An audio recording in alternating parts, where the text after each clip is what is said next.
So the University of Missouri, i.e. MIZZOU, has devolved into a really expensive daycare center for overprotected, overprivileged little children who falsely believe they're receiving an education that will prepare them for the real world.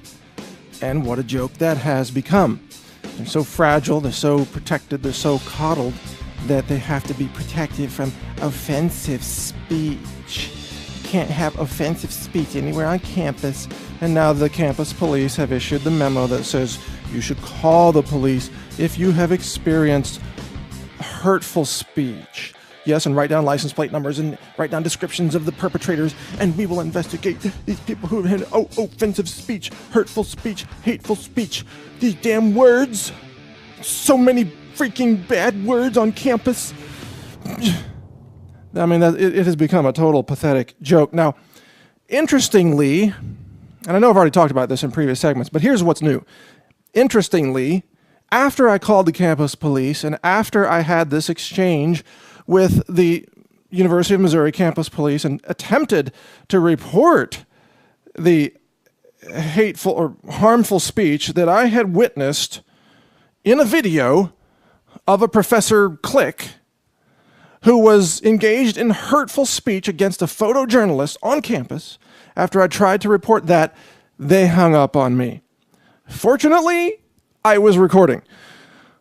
Always record if you're a journalist. Now, so I posted this recording to YouTube with some commentary, and of course I'm thinking that, I'm going to get totally blasted and called a racist and called an evil Missouri-hating person. You don't even like tigers. You hate the colors gold and black. You're a racist just for talking about tolerance. But instead, something totally different happened. And this is the story here. This is what's shocking. I think the tide is turning. I think the bubble of PC correctness, sorry, that's redundant. I think the bubble of political correctness is bursting. And as a sign of this, most of the comments on my video were positive.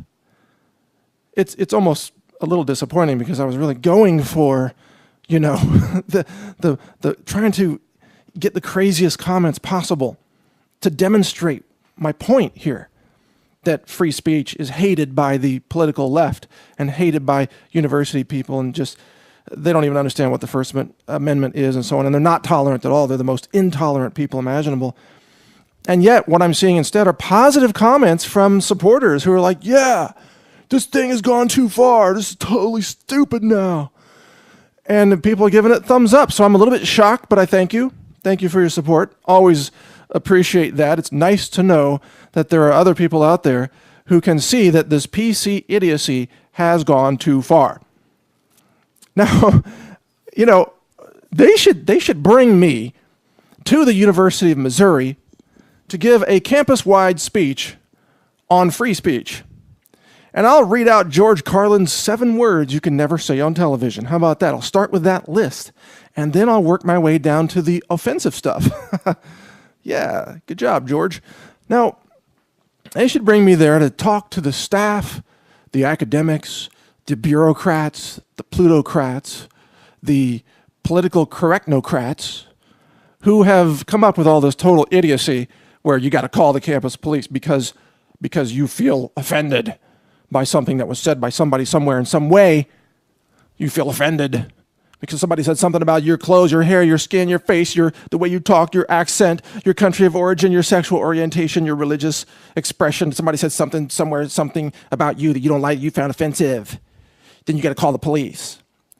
This is the totalitarian anti-free speech society that George Orwell described in 1984.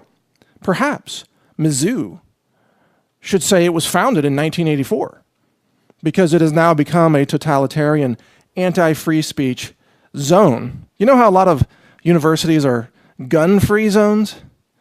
The University of Missouri should be a speech-free zone. How about that? Not a free speech zone, but a speech-free zone. You can't bring your speech to this campus, just like you can't bring your guns. to this campus, and God forbid if you bring a gun and say something, that would be the worst. This is my 9. No, bad situation. God forbid you do that. You're going to be like a double criminal. But for leaving the guns out of this issue, because that's a whole nother discussion, if you just bring words to campus, you are now considered a possible criminal by the campus police just because your words are not the correct words. Your words don't conform to their words. Your words are a little far outside the box of their words, which are overprotected, little tiny words that belong in the mouths of babes who probably shouldn't even be on campus. They should go home so that the little mommies and daddies can wipe their little butts and change their little diapers and speak to them in warm, fuzzy words. Everything's going to be okay. You're special.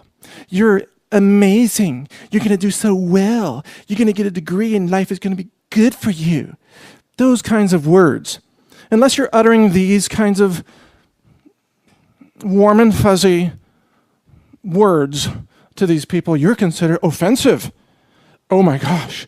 What if you said something like, in the real world, there are people who are pricks, people who are asshats, people who are racist, people who are thieves, people who are con artists, people who are hucksters, people who will stab you in the back to take your job, people who will take a job with you and not do anything at work, stealing from you, people who will screw you up and down, left and right, over, under, to get anything from you that they can get for free without expending any effort, just because they can, because that's the real world.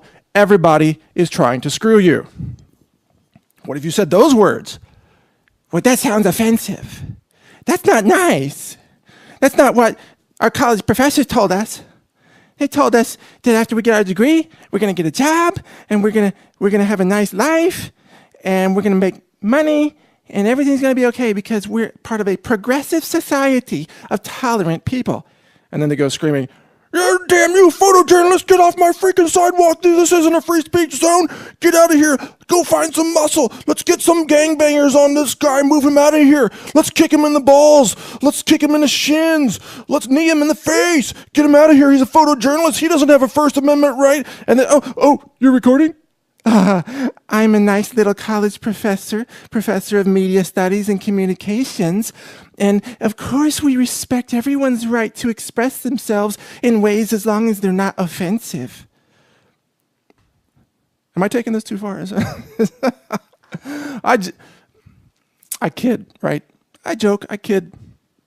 I like to have fun with the idiots, the morons, the total PC correctness, the dumb as rocks people who are now impersonating college professors. This college professor, by the way, who has a PhD, is teaching or researching a project. This is on her bio at the MIZZOU webpage. She's researching a project to study the social media interactions of the fans of Lady Gaga. Right? This is higher education in America today. She's so advanced that she's going to study Lady Gaga, right?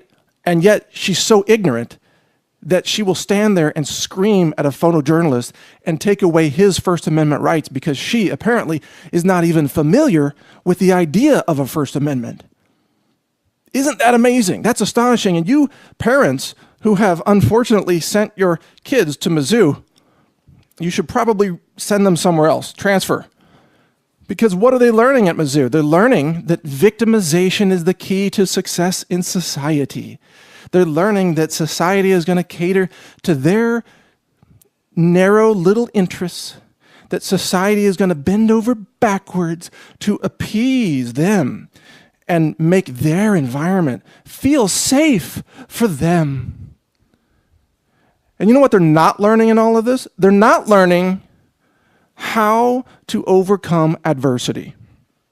They're not learning how to find inner courage and overcome obstacles that are thrown in their way. They're not learning how to turn the other cheek. They're not learning how to let someone scream at you and yell at you and be okay with yourself anyway, regardless of what they say about you. You're not learning how to succeed in the real world, which is a harsh and cruel place, especially with more and more students graduating competing for fewer and fewer jobs in America.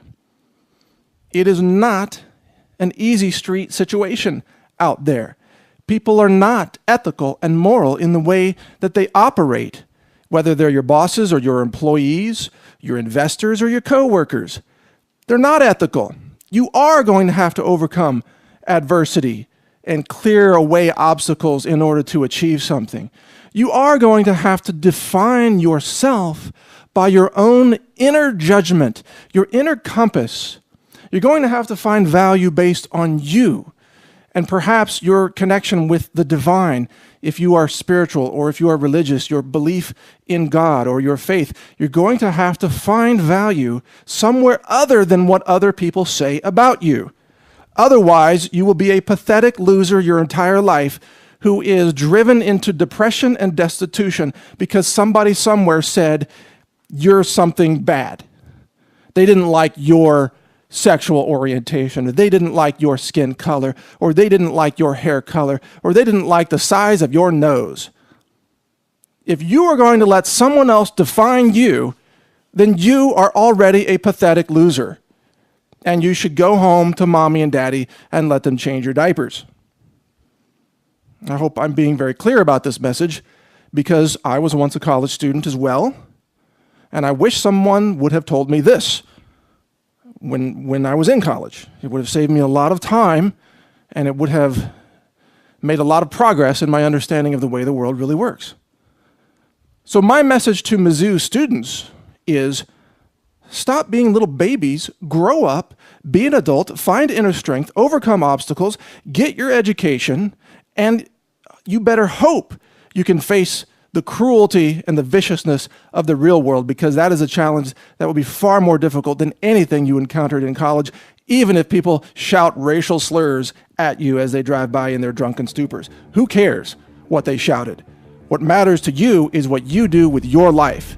That is what determines your outcome. Thanks for listening. This is Mike Adams, the Health Ranger for TalkNetwork.com.